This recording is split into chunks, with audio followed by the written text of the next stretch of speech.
कुंभ मेला भारत का एक विशाल धार्मिक और सांस्कृतिक आयोजन है, जिसे दुनिया के सबसे बड़े तीर्थ और सांस्कृतिक आयोजनों में से एक माना जाता है। यह मेला हिंदू धर्म के 4 पवित्र स्थानों पर आयोजित होता है। 1. हरिद्वार, गंगा नदी। 2. प्रयागराज, गंगा, यमुना और सरस्वती नदियों का संगम। 3. उज्जैन, क्षिप्रा नदी। 4. नासिक, गोदावरी नदी। कुंभ मेले की घटना हर 12 साल में होती है और प्रत्येक स्थान पर अलग अलग समय पर इसका आयोजन होता है। इसके अलावा हर 6 साल में अर्ध कुंभ मेले का आयोजन किया जाता है। प्रयागराज में इसे महाकुंभ भी कहा जाता है, जो 144 साल में एक बार होता है। कुंभ मेले की मान्यता, कुंभ मेले का धार्मिक महत्व समुद्र मंथन की पौराणिक कथा से जुड़ा है। ऐसा माना जाता है कि देवताओं और दानवों के बीच अमृत कलश, अमृत के घड़े को लेकर संघर्ष हुआ था। इस दौरान अमृत की कुछ बूंदें 4 स्थानों पर गिरीं, जिन्हें कुंभ मेला स्थल माना जाता है। कुंभ मेले की मुख्य घटनाएं। 1. शाही स्नान।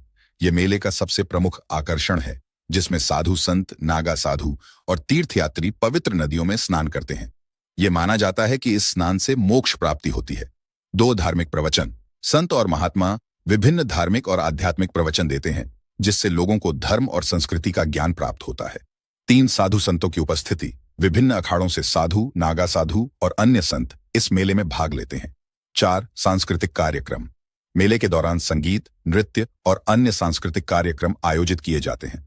कुंभ मेले की विशेषताएं। लाखों करोड़ों श्रद्धालु मेले में हिस्सा लेते हैं। यह मेले अध्यात्म, संस्कृति और परंपरा का अनूठा संगम है। भारतीय सरकार और राज्य सरकारें मेले के दौरान बड़े स्तर पर व्यवस्था करती हैं, जिसमें स्वास्थ्य, सफाई और सुरक्षा का विशेष ध्यान रखा जाता है। कुंभ मेला न केवल धार्मिक बल्कि सामाजिक और सांस्कृतिक दृष्टि से